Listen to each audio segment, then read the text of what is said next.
Hello everyone, I'm Burfy1322 and this video is going to show the fastest front wheel drive cars in terms of top speed as of the Arena War update.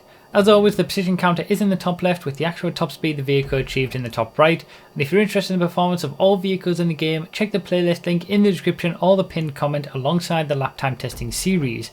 If you want to know more information about this testing, including the extent to which it's accurate and how useful it is for you personally, have a read of the full description as everything that you need is in there. And for the performance of any future vehicle editions, feel free to subscribe for new testing videos every Thursday and check out my Patreon or become a YouTube member if you'd like to support me and get testing results early. So this video is the final of the six, I guess you could say. It's the final piece of the puzzle. We've looked at all-wheel drive vehicles for both lap time and top speed. We've looked at rear-wheel drive vehicles for both lap time and top speed, and we've looked at the front-wheel drive, the quickest front-wheel drive vehicles for lap time, and here we are with the top 10 quickest front-wheel drive vehicles in terms of top speed to round us out.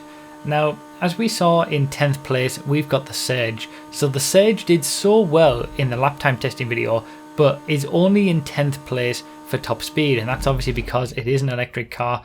It does have great acceleration, which helps it in terms of lap time, obviously in comparison to what else is available in terms of front wheel drive cars. But when it comes to top speed, it really doesn't do much.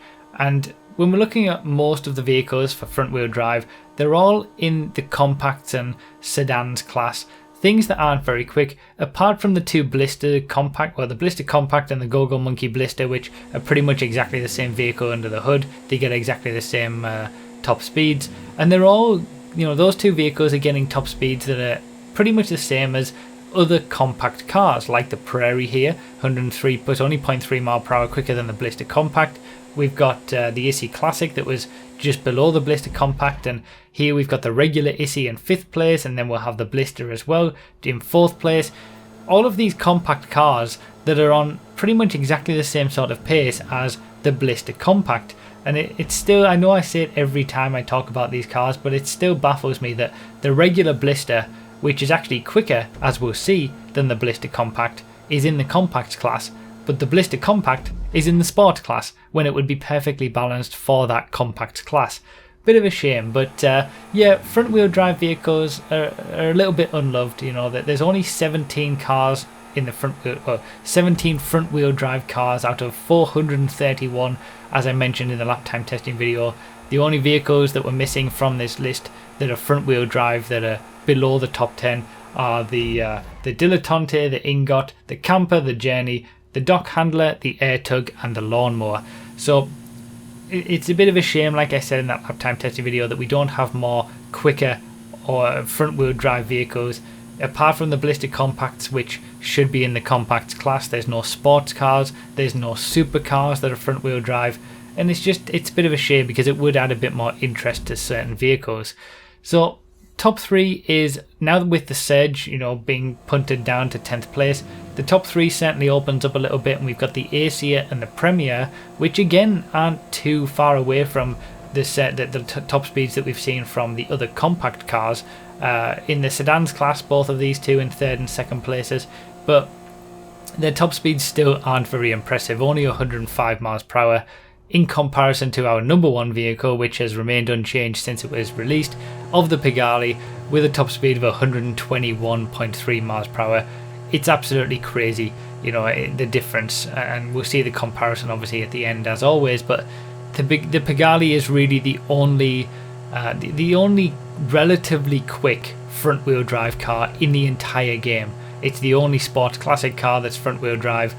It's the only one that gets even a reasonable lap time or top speed, and yeah, it kind of just shows how unloved and underutilized the front wheel drive drivetrain is in GTA 5.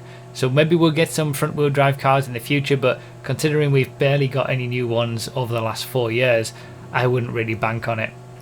And as you can see, the comparison, this is the reason that something like the Surge is even in 10th place, or the Blister Compacts are in that middle point, and compact vehicles in general are even in the top 10 list, is because there's just no comparison. There's no competition in the front wheel drive sort of pseudo class, if you like. They're all pretty poor, apart from the Pagani, which is, you know, even the fact that it's top of the front wheel drive class, overall it's a pretty average vehicle.